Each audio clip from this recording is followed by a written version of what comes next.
Salam saudara seiman. Dalam video ini saya ingin menjelaskan tentang Allah Tritunggal yang sebenarnya. Perhatikan baik-baik, saya omong cepat saja karena video saya cuma 10 menit. Perhatikan baik-baik api ini. Jangan lihat tungkunya tetapi lihat apinya. Kita umpamakan saja api ini adalah Allah. Perhatikan baik-baik. Kita anggap saja pucuk daripada Allah itu adalah mulutnya Allah. Jadi Allah ini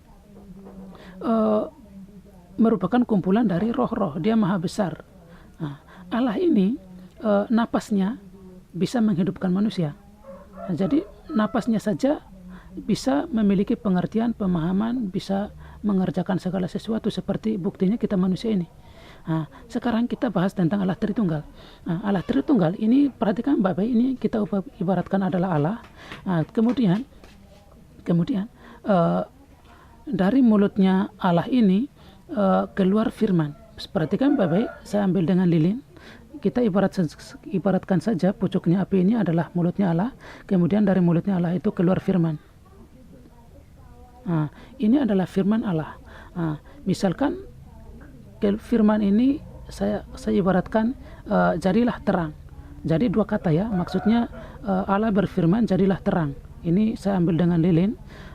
Jadilah terang ini sendiri, firman yang keluar dari mulutnya Allah berupa dua kata itu, jadilah terang. Ini sendiri memiliki kuasa untuk menjadi terang. Buktinya matahari. Matahari itu bisa terang karena Allah berfirman jadilah terang.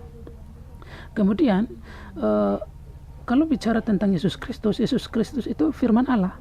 Dan firman Allah itu, Yesus Kristus sebagai firman Allah, dia cuma bukan cuma satu dua kalimat, bukan cuma satu dua kata, tetapi dia adalah ribuan kalimat. Ribuan kalimat itu dinubuatkan oleh Nabi Yesaya.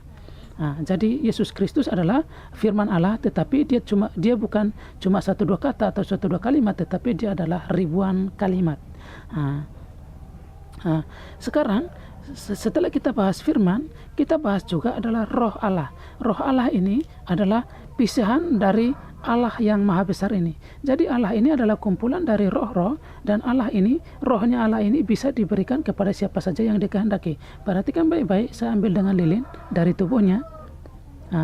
Ini adalah roh Allah. Jadi perbedaan antara firman Allah dan roh Allah adalah kalau firman Allah keluar dari mulut Allah, sedangkan roh Allah adalah pribadi yang datang dari Allah. Atau roh Allah itu pisahan, serpihan kecil dari Allah yang besar itu tadi. Jadi kalau dilihat ukurannya, firman Allah tidak mungkin lebih besar dari Allah, karena Allah itu besar, sementara firmannya itu keluar dari mulutnya. Jadi kalau dibandingkan, maka firmannya lebih besar, lebih kecil dari Allah. Misalnya sebagai contoh, Charlie ST12 menciptakan lagu. Tidak mungkin lagunya lebih besar dari Charlie, otomatis Charlie lebih besar dari lagu.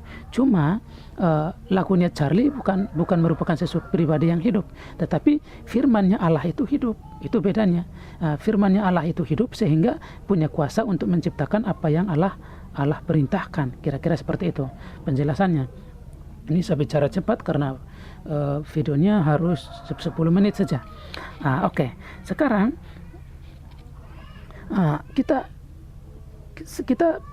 penjelasan tadi adalah ini adalah Allah yang besar, ini adalah Allah. Kemudian dari mulutnya Allah keluar firman. Terus setelah firman, kemudian dari tubuhnya ada Allah. Allah ini bisa dipisah-pisahkan, rohnya bisa diberikan kepada siapa saja yang dikehendaki. Kemudian saya ambil dengan lilin. Perhatikan baik-baik dua lilin ini.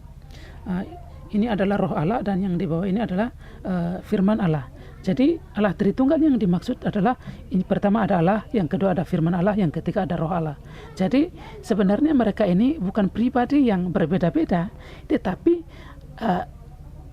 dua pribadi, roh Allah dan firman Allah ini keluar dari Allah, sama-sama datang dari Allah.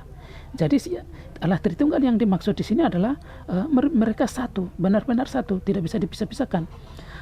Firman Allah karena dia keluar dari Allah, keluar dari mulut Allah, dan dia punya kuasa untuk menciptakan segala sesuatu. Roh Allah itu Allah karena dia datang dari Allah, dia itu serpihan kecil dari rohnya Allah itu sendiri. Jadi wujudnya sama, dia sama-sama api. kalau Allah adalah api, maka roh Allah juga api, firman Allah juga api. Jadi sama-sama api. Kira-kira seperti itu penjelasannya. Nah, jadi sama-sama kekal. Roh Allah itu kekal karena dia adalah roh Allah. Firman Allah itu kekal karena sejak Allah ada, firman-nya atau otomatis ada. Kira-kira seperti itu. Nah, sekarang kita bahas tentang Yesus Kristus. Yesus Kristus itu bukan hanya 1-2 kata, tetapi dia adalah ribuan kalimat. Ribuan kalimat itu dinubuatkan oleh Nabi Yesaya. Silakan baca Alkitab sendiri. Di sini saya hanya menjelaskan tentang Allah Tritunggal. Sekarang Yesus Kristus ini selain dia adalah firman Allah, dia juga adalah roh Allah. Saya bacakan dari salah satu ayat dari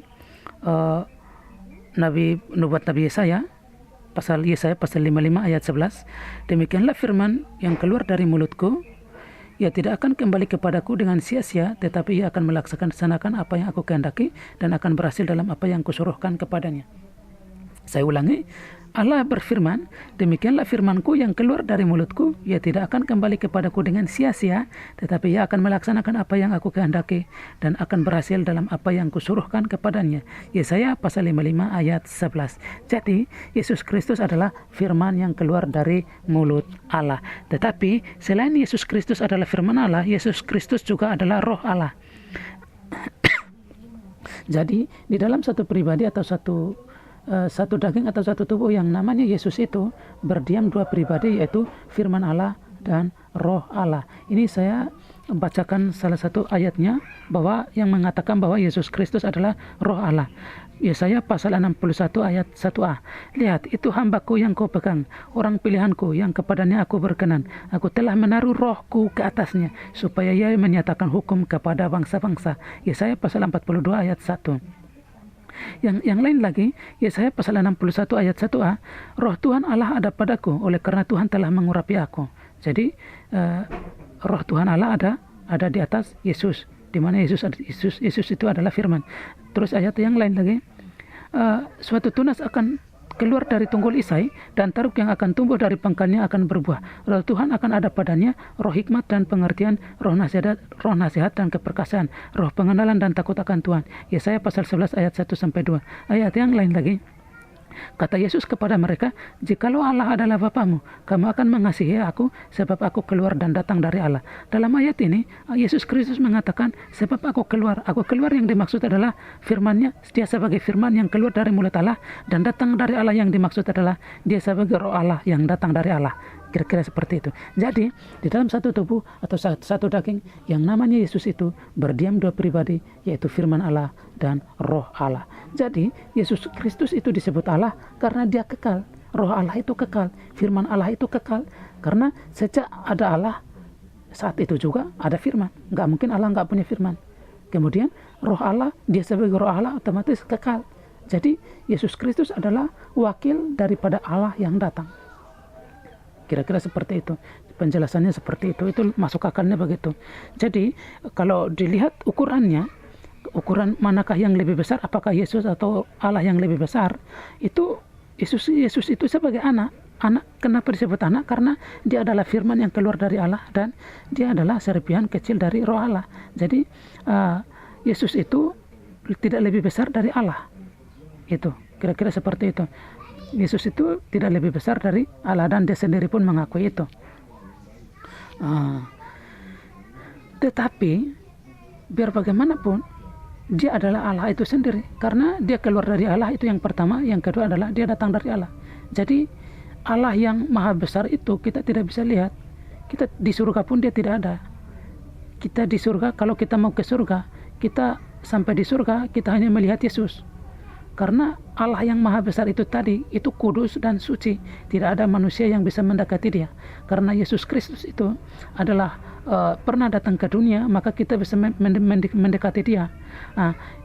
Allah yang maha kudus itu hanya bisa didekati oleh Yesus Kristus, karena Yesus Kristus itu keluar dari mulut Allah dan datang dari Allah. Oleh karena itu, karena Allah yang maha kudus itu manusia tidak bisa menemui dia, maka kita hanya boleh menemui Tuhan Yesus saja. Jadi kalau kita suatu saat mati, kita sampai di surga, maka kita hanya bertemu dengan Tuhan Yesus. karena Tuhan Yesus itu merupakan rahmat yang Allah berikan kepada dunia. Oke, terima kasih. Semoga Anda mengerti. Salam.